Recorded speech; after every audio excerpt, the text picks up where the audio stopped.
అప్పుడప్పుడు ఈ చల్లని గాలి నా ఇంటి నుంచి వచ్చే జ్ఞాపకాల్ని గుర్తు చేస్తున్నట్టు అనిపిస్తుంది. అంతలోనే మాయమవుతుంది. నువ్వు టాకా కలుసున్న చోటే ఇల్లవుతుంది. ఇద్దరూ వెళ్ళండి. జీవన చక్రంలో మీ స్థానాన్ని తెలుసుకోండి.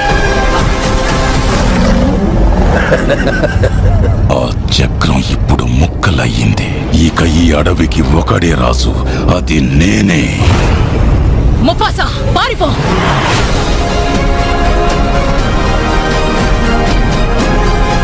మనం ఒక్కటిగా పోరాడాలి. పోరాడితే పోతాం. మీ సావు మీరు సావక నన్నెందుకు లాక్కొచ్చారా బాబు? నేనుండగా నీకేం కాదు టాకా, భయపడకు.